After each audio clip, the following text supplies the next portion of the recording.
الحمد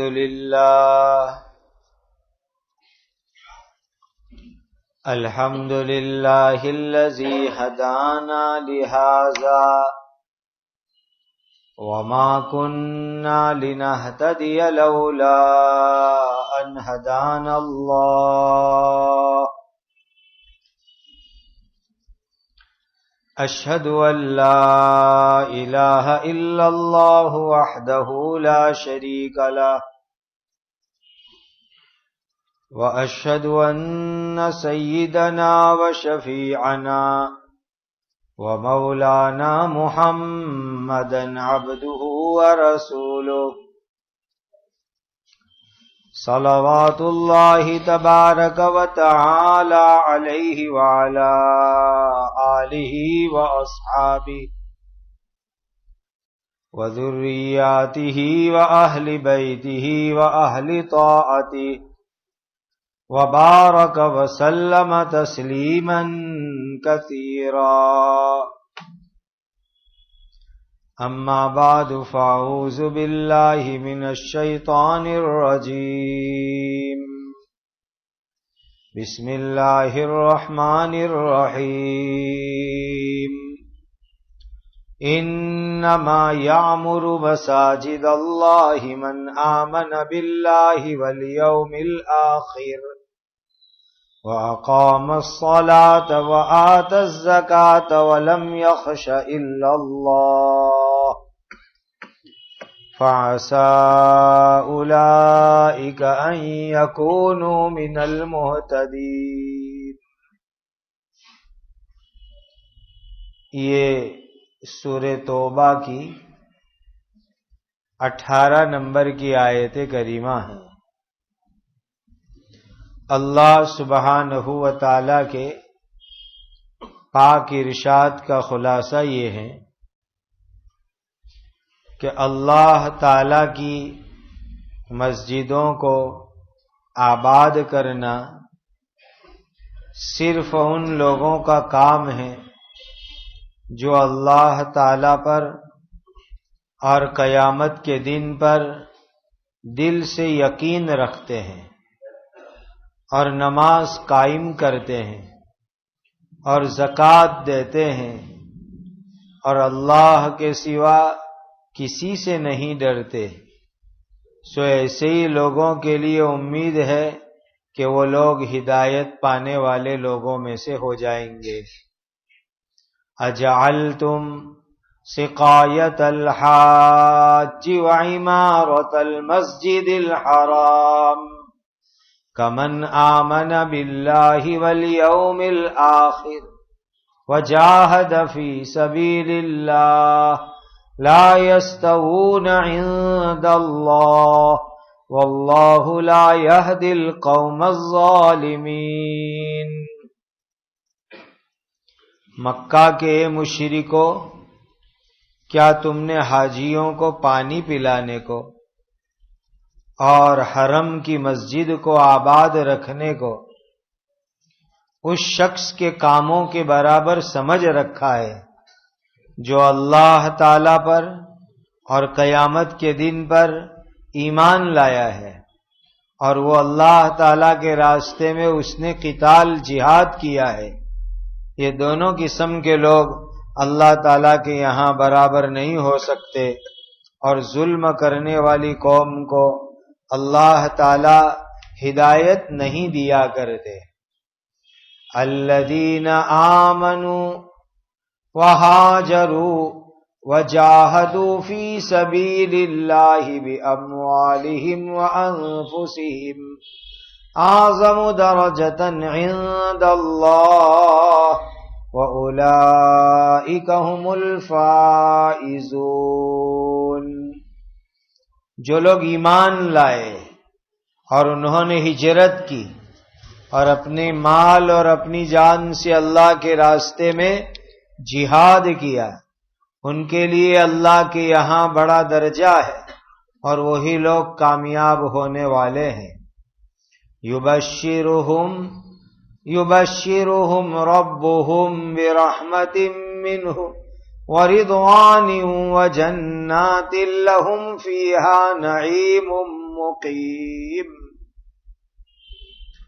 ان کے رب ان کو اپنی طرف سے رحمت اور خوشنودی اور ایسے باغات کی جن میں ان کے لیے ہمیشہ کی نعمتیں ہیں، ہمیشہ کے آرام ہیں، اس کی خوشخبری دیتے ہیں۔ خالدین فیہا ابدا ان اللہ عندہ اجر عظیم، وہ اس میں ہمیشہ رہیں گے۔ یقین رکھو اللہ تعالی کے پاس بہت بڑا ان کے لیے بدلہ اور اجر و ثواب ہے۔ شروع والی آیت میں مسجد کے لیے کچھ ضروری باتیں اللہ تعالی نے بیان فرمائی۔ پہلی بات،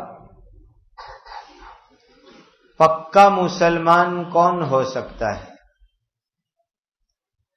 اس کی دو نشانی بیان کی گئی۔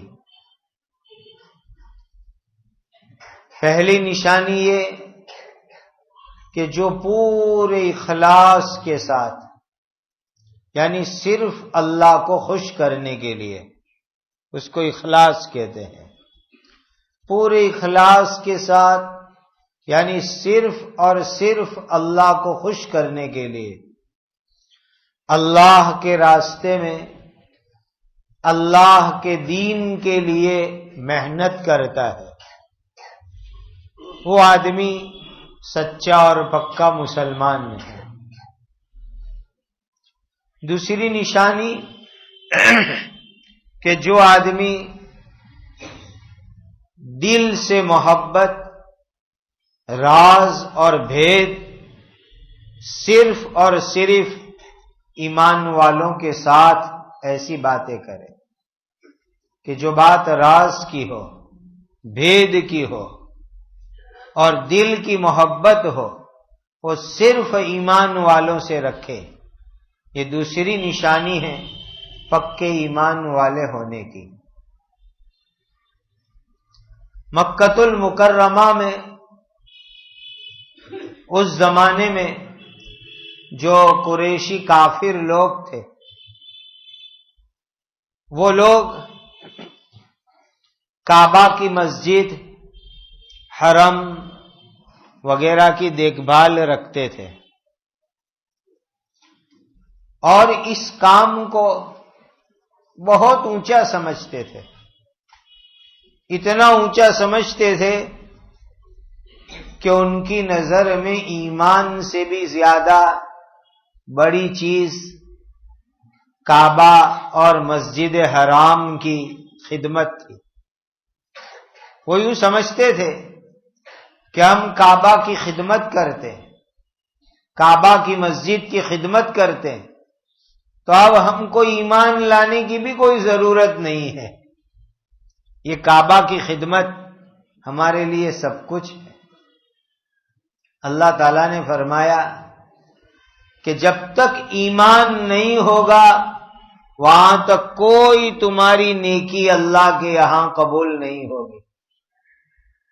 کعبۃ اللہ کی صفائی، کعبۃ اللہ کے اندر مسجد کو تعمیر کرنا، باندھکام کرنا، کنسٹرکشن کرنا، صفائی کرنا، عمرہ اور حج والوں کے لیے پانی پلانا، ان کے رہنے کی خدمت کرنا، یہ سب خدمت ثواب اس وقت بنے گی جب تم پہلے ایمان قبول کرو۔ ایمان کے بغیر تو کچھ نہیں ہو سکتا۔ کہ یہ صحابہ ایمان لائے، اللہ پر قیامت کے دن پر اللہ کے راستے میں یہ پوری محنت کر رہے ہیں، پوری طاقت لگا رہے ہیں، جان تک اللہ کے راستے میں لگاتے ہیں، اور تم لوگوں نے تو ابھی ایمان بھی قبول نہیں کیا، تو تم ایمان والوں کے برابر کبھی نہیں ہو سکتے۔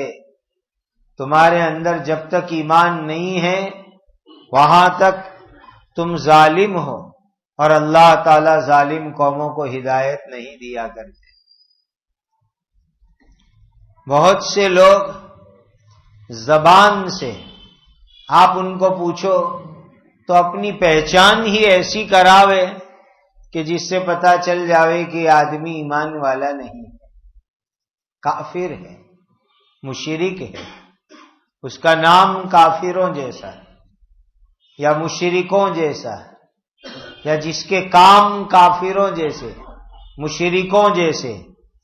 تو ایسے لوگ اللہ کے گھر اور اللہ کی مسجد کو صحیح معنی کے اندر آباد نہیں کر سکتے، اس لیے کہ اللہ کا گھر جو ہوتا ہے، اللہ کی مسجد ہوتی ہے، اس کی دو طرح کی خدمت ہوتی ہے۔ ایک تعمیر کرنا، باندھکام کرنا، یہ کنسٹرکشن کام، تعمیر کا کام مسجد کا مسلمان بھی کر سکتا ہے، غیر مسلم بھی کر سکتا ہے، کوئی بھی کر سکتا ہے۔ اسی لیے مسجد بنتی ہو تو اس کا کانٹریکٹ باندھکام کا کسی غیر مسلم کانٹریکٹر کو دینا جائز ہے، صحیح کام ہے، کوئی غلط کام نہیں۔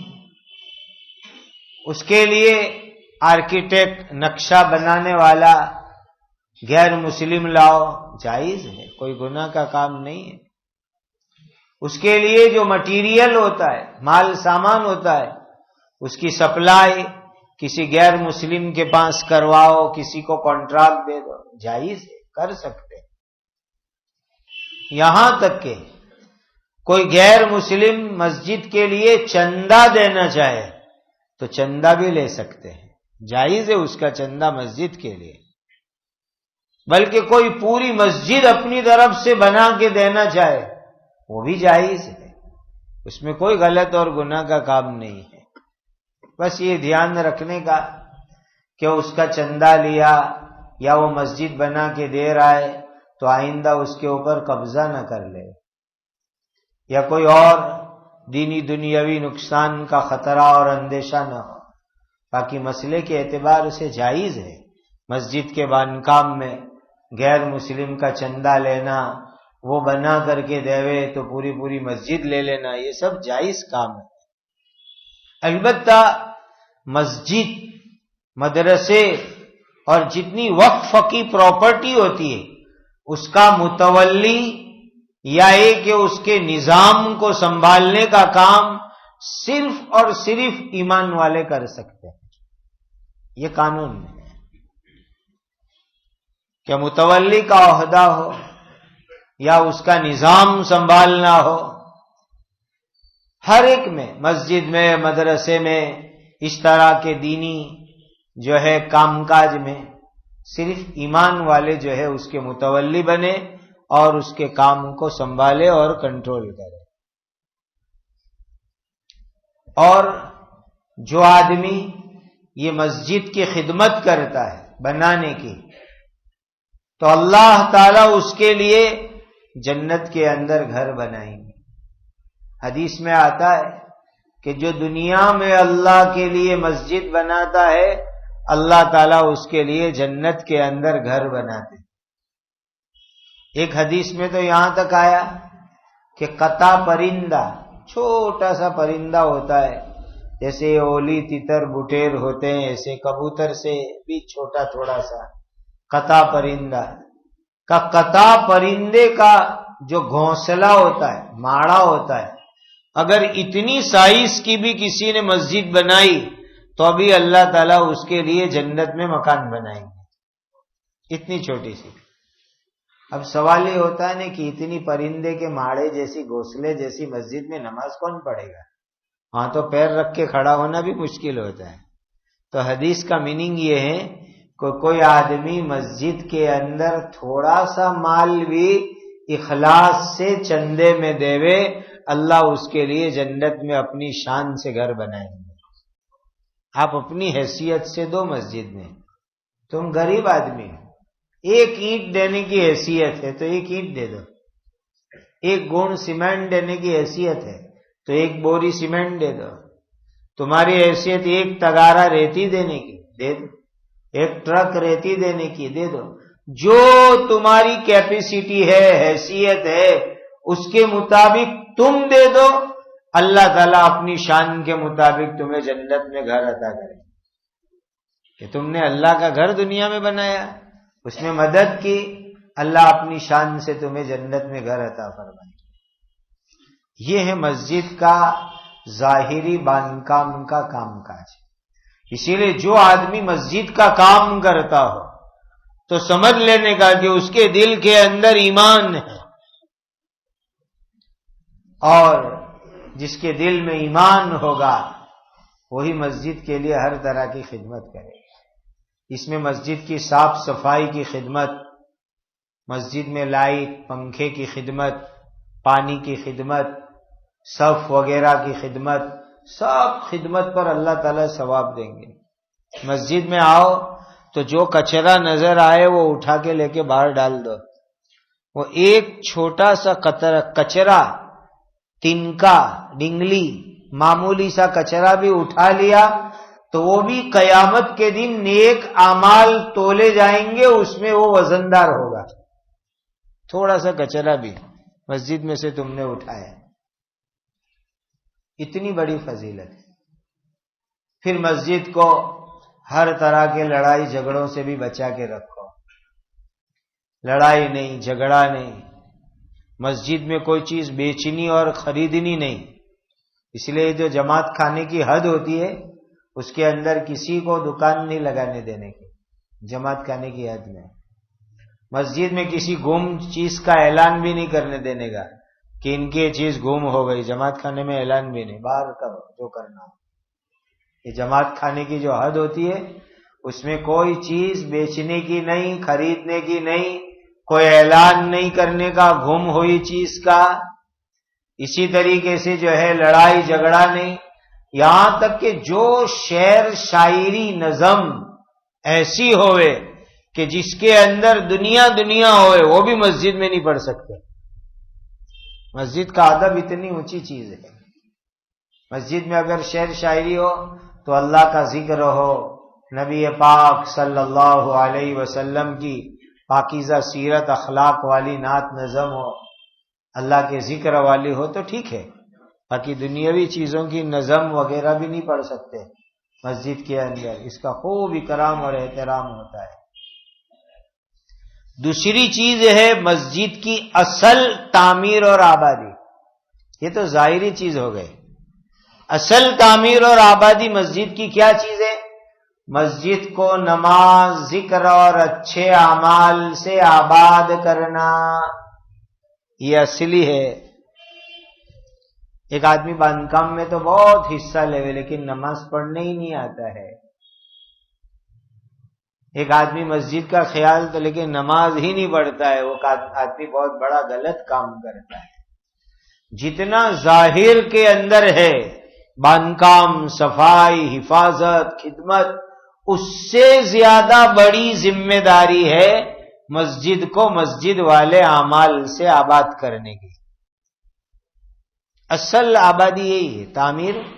تعمیر تو عربی لفظ ہے جس کے معنی آتے آباد کرنا، اور اصل مسجد کی آبادی ہے اعمال سے.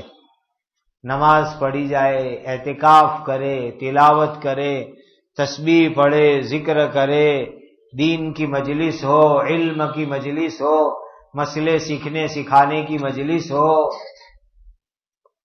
اور اس طریقے سے یہ سب مجلس ہو کہ نمازی کے نماز میں خلل نہ ہو، ڈسٹرب نہ ہو. یہ سب اصل آبادی. تو جو آدمی مسجد میں قرآن سیکھنے آوے، مسئلے سیکھنے آوے، دین کی بات سیکھنے آوے، اس کے لیے بھی ثواب ہے، بڑی فضیلت ہے اس کے لیے بھی. اور حدیث میں آتا ہے کہ جو آدمی صبح و شام مسجد میں آتا ہے تو جنت میں اس کے لیے ایک درجہ تیار ہو جاتا ہے. پورا ایک درجہ، یعنی ایک فلور. اور جنت کا فلور تو کتنا بڑا ہوگا اندازہ لگا. جو صبح و شام آوے، صبح آوے فجر ظہر، شام آوے عصر مغرب عشاء. جو آدمی صبح و شام مسجد میں آتا ہے تو اس کے لیے جنت میں ایک درجہ تیار کر دیا جاتا ہے. اور یہ بھی آیا حدیث میں دیکھو ایک لفظ ہے مہمان، ایک لفظ ہے میزبان. مہمان میننگ گیسٹ، کہیں سے آنے والا، باہر سے آنے والا. اور میزبان یعنی جن کے گھر آئے، اس کو اردو میں میزبان کہتے ہیں. جن کے گھر مہمان آئے ان کو کہتے ہیں میزبان. تو حدیث میں فرمایا کہ جو آدمی اللہ کے گھر میں آتا ہے وہ اللہ کے گھر کا مہمان ہے، اللہ کا مہمان ہے وہ. لہذا میزبان کے ذمے ہے کہ اس کا اکرام کرے، اور مسجد میں میزبان میں ہے اللہ تعالی. اللہ اس کا اکرام کریں گے، اس کو رحمتوں سے نوازیں گے، برکتوں سے نوازیں گے، جنت سے نوازیں گے، اس کی دعائیں قبول ہوگی، اللہ اس سے راضی ہوں گے.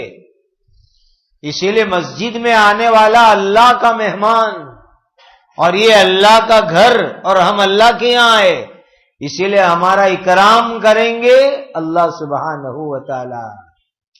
اللہ اکرام کریں گے مسجد میں آنے والوں کا. اس لیے فرمایا کہ جو لوگ مسجد کو اصل آباد کرتے ہیں وہ تو اللہ پر ایمان، قیامت پر ایمان، نماز قائم کرے، زکوٰۃ دے، اور اللہ کے سوا کسی سے نہ ڈرے. ڈرنا ہو تو اللہ ہی سے، اللہ کے سوا کسی سے نہیں ڈرنا. دیکھو اس کا مطلب سمجھو، اللہ سے ڈرنے کا مطلب کیا ہے؟ بعض مرتبہ آدمی کہتے ہیں میں تو کسی سے ڈرتا ورتا نہیں ہوں. تو کسی سے نہیں ڈرنے کا اور صرف اللہ سے ڈرنے کا، اس کا کیا میننگ؟ اس کا اصلی مطلب یہ نکلتا ہے کہ اللہ کا حکم اور قانون پورا کرنے میں کسی سے نہیں ڈرنا. اللہ کا حکم پورا کرنے میں کسی انسان سے نہیں ڈرنا. یہ ہے اللہ تعالیٰ کا اصلی ڈر. اب ایک آدمی نماز نہیں پڑھتا، جھوٹ نہیں چھوڑتا، گناہ نہیں چھوڑتا، پھر اوپر سے ڈینگ بھی مارے کہ میں اللہ کے سوا کسی سے نہیں ڈرتا ہوں. تو اللہ کے حکم پورا کرنی، نماز پڑھنی، جھوٹ چھوڑ، سچ بول، نیک کام کر، گناہ چھوڑ. تو اصل اللہ کا ڈر کا یہ مطلب ہوتا ہے کہ اللہ تعالی کے جو حکم ہیں، جو قانون ہیں شریعت میں، اس حکم کو پورا کرو، اور اس حکم کو پورا کرنے میں کسی سے مت ڈرو. بھائی گھر میں ٹی وی کیوں لایا؟ وہ گھر والے سب ناراض ہو جاتے نہیں لاتا ہوں تو. یہاں کہاں گیا اللہ کا ڈر؟ گھر والوں کا ڈر آ گیا نا دل میں. فلم دیکھنے جانا ہے، فلم دیکھنا ہے، یہ گناہ کرنا، وہ گناہ کرنا، تو کیوں کرتا ہے؟ وہ گھر والے نہیں مانتے، تو پھر کیوں ڈر گیا گھر والوں سے؟ اللہ سے ڈر، چھوڑ گناہ. تو اصل چیز ہے اللہ کا ڈر، یعنی اللہ کا حکم پورا کرو، اللہ کا قانون پورا کرو، اللہ کا آرڈر پورا کرو، اور اس کو پورا کرنے میں کسی سے مت ڈرو. یہ اصل چیز ہے. باقی دنیا میں کوئی جانور سے ڈرے یا کسی اور چیز سے ڈرے تو یہ ڈر کی وجہ سے آدمی جو ہے کوئی نیچا نہیں ہو جاتا. کوئی کہتا ہے میں سانپ سے ڈرتا ہوں، ٹھیک ہے کوئی بات نہیں. اب آپ یوں کہو کہ دیکھو نہیں اتنے بڑے اللہ کے ولی اولیاء اللہ کے سانپ سے ڈرتے ہیں تو اس سے ولی ہونا ختم نہیں ہو جاتا. ولی رہیں گے بھلے سانپ سے ڈرے. کوئی یوں کہے کہ رات کو اندھیرے میں جانے میں مجھے ڈر لگتا ہے، تو آپ کہو آپ تو اتنے بڑے اللہ کے ولی نے اندھیرے میں جانے سے ڈرتے ہو، تو تمہارا سوال غلط ہے. اندھیرے میں جانے سے ڈرے تو اس سے اللہ کا ولی ہونا ختم نہیں ہو جاتا، وہ الگ چیز ہے. اصل ڈر یہ ہے اللہ کا کہ خدا کا قانون اور حکم پورا کرنے میں کسی سے مت ڈرو. باقی دنیا کی چیزوں سے ڈرنے کی وجہ سے آدمی کوئی نیچا نہیں ہو جاتا. قرآن میں ہے وہ لکڑی سانپ بن گئے، لکڑی سانپ بن گئے. اللہ نے پوچھا وَمَا تِلْكَ بِيَمِينِكَ يَا مُوسَىٰ قَالَ هِيَ عَصَايَ. موسیٰ اللہ کے نبی، اور نبی سے بڑا کوئی ولی ہو ہی نہیں سکتا. سب سے اونچا مقام نبی کا. کروڑوں اولیاء اللہ جمع ہو جائے تو ابھی چھوٹے درجے کے نبی کے مقام پہ نہیں پہنچ سکتے. بہت اونچا مقام نبی کا. تو حضرت موسیٰ علی نبینا وعلیہ الصلاۃ والسلام اللہ کے نبی. اللہ نے پوچھا موسیٰ تمہارے ہاتھ میں کیا ہے؟ کا لکڑی ہے. کا ڈالو. ڈالی لکڑی زمین پر تو سانپ ہو گئے. تو لکڑی اپنی اور سانپ بن گئی. تو قرآن کہتا ہے فَأَوْجَسَ فِي نَفْسِهِ خِيفَةً مُوسَىٰ. موسیٰ علیہ السلام اس لکڑی جب سانپ بن گئی تو اس کی وجہ سے ڈر گئے. اسی آیت کی تفسیر میں معرف القرآن میں کہ معلوم ہوا کہ سانپ سے جانور سے ڈرنے کی وجہ سے کوئی آدمی نبی ہونے سے نکل نہیں جاتا. نبی بھی ڈرتے دنیا کی چیزوں سے اور اس سے کوئی مقام اور مرتبہ گھٹ نہیں جاتا. اس لیے بہت سے لوگ کہتے ہیں بھائی مجھے سانپولیے سے بھی ڈر لگتا ہے. تم سانپ کی کیا بات کرتے ہو؟ مجھے کتے کے بچے سے بھی ڈر لگتا ہے. مجھے تو کھاڑی کے پانی سے ڈر لگتا ہے. سمندر کی بات کیا کرتے ہو؟ تو آپ کہو کہ اتنے بڑے ولی ہو کے ایسی بات کرتے ہیں. ہاں بالکل صحیح کر رہے ہیں. ان کی زندگی میں دیکھا کبھی خدا کا حکم ٹوٹا؟ کہ نہیں، خدا کا حکم تو نہیں ٹوٹا. ہمیشہ اللہ سے ڈر ڈر کے اللہ کی بات کو مانتے ہیں. اس سے بڑا ولی اور کیا ہو سکتا ہے؟ اسی لیے یہ ڈرنے کا مطلب بھی سمجھنے کی ضرورت ہے. آج کل لوگوں نے ایک غلط چیز کو بہادری بنا رکھا ہے کہ یہ تو بہت بہادر، یہ تو بہت ہمت والا، کسی سے ڈرتا نہیں ہے. کتا آ جاوے، سانپ آ جاوے، شیر آ جاوے، اجگر آ جاوے، ڈھڑیاں آ جاوے تو اس میں کیا دھاڑ ماری؟ کسی چیز سے نہیں ڈرتا. اصل ہے اللہ سے ڈر کے دکھاؤ. اور خدا کا ڈر یہ کہ خدا کی بات پر عمل کر کے دکھلاؤ. خدا نے جو گناہ بتائے اس سے بچ کے دکھاؤ. جو کرنے کے کام کہے وہ کر کے دکھاؤ. یہ اصل اللہ کا ڈر. وَلَمْ يَخْشَ إِلَّا اللَّهُ. تو اس آیت کے اندر اس کی حقیقت سمجھائی گئی. اللہ مجھے اور آپ کو اپنا حقیقی ڈر عطا فرما دیں. آگے اللہ تعالیٰ فرماتے کہ جو لوگ ایمان لائے، جنہوں نے اللہ کے راستے میں ہجرت کی، اللہ کے راستے میں اپنا مال اپنی جان لگا کر ہر طرح محنت کی، اللہ تعالیٰ ان کو اونچے اونچے درجے دیں گے. اللہ ان کو جنت دیں گے. اللہ ان کو اپنی خوشیاں دیں گے. اللہ ان کو جنت کے ہمیشہ کے باغات میں رکھیں گے. اور اللہ تعالیٰ کے یہاں ان کو بہت بڑا ثواب اللہ ان کو عطا کریں گے. اللہ ہم سب کو اس کی توفیق اور سعادت عطا فرمائے اور ہمیشہ کی جنت کی نعمتوں سے اللہ ہمیں مالا مال فرمائے.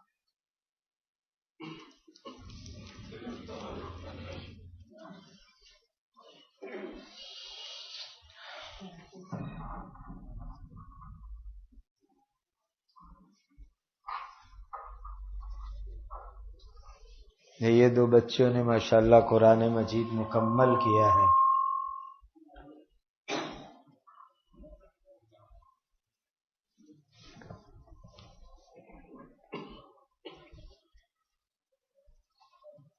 پڑھو بیٹا.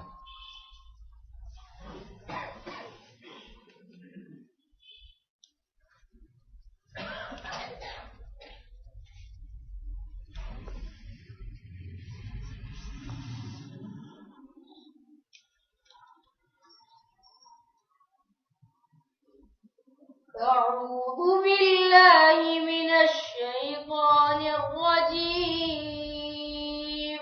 بسم الله الرحمن الرحيم. قل أتعلمون الله بدينكم والله يعلم ما في السماوات وما في الأرض والله بكل شيء عليم. يمنون عليك أن أسلموا قل لا تمنوا علي إسلامكم بل الله يمن عليكم أن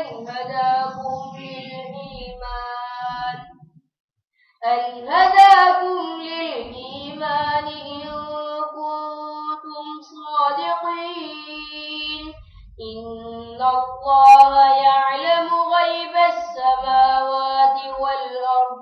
والله بصير بما تعملون بسم الله الرحمن الرحيم الحمد لله رب العالمين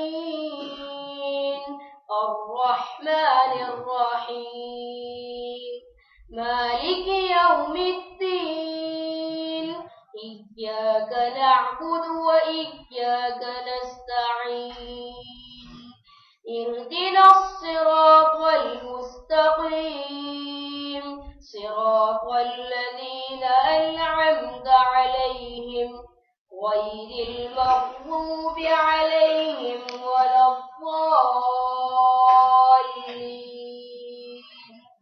آمين بسم الله الرحمن الرحيم ألف لام ميم ذلك الكتاب لا ريب فيه هدى للمتقين الذين يؤمنون بالغيب ويقيمون الصلاة ومما رزقناهم ينفقون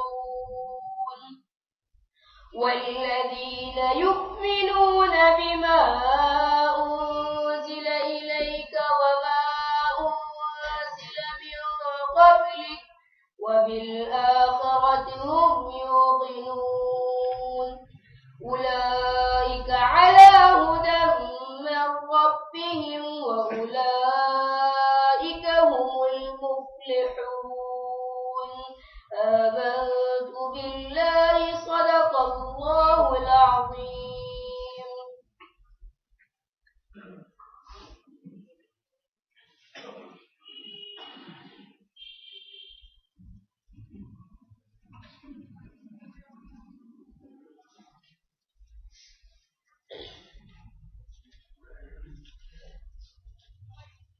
أعوذ بالله من الشيطان الرجيم بسم الله الرحمن الرحيم قل أتعلمون الله بدينكم والله يعلم ما في السماوات وما في الأرض والله بكل شيء عليم يمنون عليك أن أسلموا قل لا تمنوا علي إسلامكم بل الله يمن عليكم أن هداكم للإيمان إن كنتم صادقين إن الله يعلم غيب السماوات والأرض والله بصير بما تعملون بسم الله الرحمن الرحيم الحمد لله رب العالمين الرحمن الرحيم مالك يوم الدين إياك نعبد وإياك نستعين اهدنا الصراط المستقيم صراط الذين أنعمت عليهم غير المغضوب عليهم ولا الضالين آمين بسم الله الرحمن الرحيم ألف لام ميم ذلك الكتاب لا ريب فيه هدى للمتقين الذين يؤمنون بالغيب ويقيمون الصلاة ومما رزقناهم ينفقون والذين يؤمنون بما أنزل إليك وما أنزل من قبلك وبالآخرة هم يوقنون أولئك على هدى من ربهم وأولئك هم المفلحون آمنت بالله صدق الله العظيم.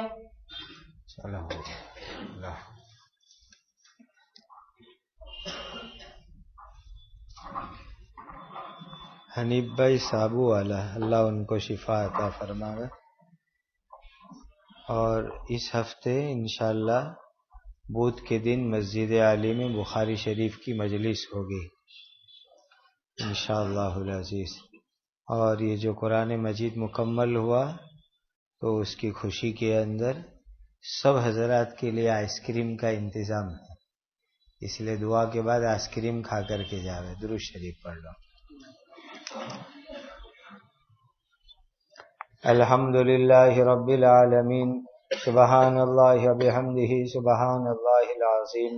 اللہم صل علی سیدنا محمد وعلی آل سیدنا محمد صلاة تنجینا بها من جمیع الاحوال والآفات وتقضی لنا بها جمیع الحاجات وتطہرنا بها من جمیع السیئات وترفعنا بها عندك على الدرجات وتبلغنا بها أقصى الغايات من جميع الخيرات في الحياة وبعد الممات إنك على كل شيء قدير. ربنا آتنا في الدنيا حسنة وفي الآخرة حسنة وقنا عذاب النار. يا ذا الجلال والإكرام، يا ذا الجلال والإكرام، يا ذا الجلال والإكرام، یا ارحم الراحمین، یا ارحم الراحمین، یا ارحم الراحمین. اللہم اغفر امت سیدنا محمد صلی اللہ علیہ وسلم. اللہم ارحم امت سیدنا محمد صلی اللہ علیہ وسلم. اللہم تجاوز عن امت سیدنا محمد صلی اللہ علیہ وسلم.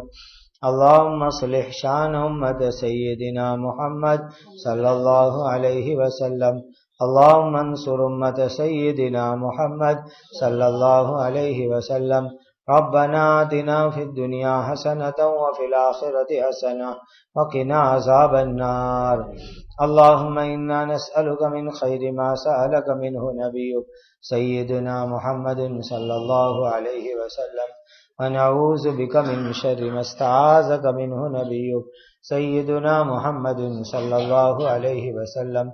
وأنت المستعان وعليك البلاغ ولا حول ولا قوة إلا بالله العلي العظيم. ربنا تقبل منا إنك أنت السميع العليم وتب علينا يا مولانا إنك أنت التواب الرحيم. وصلى الله وسلم على سيدنا محمد وآله وأصحابه أجمعين. سبحان ربك رب العزة عما يصفون وسلام على المرسلين والحمد لله رب العالمين.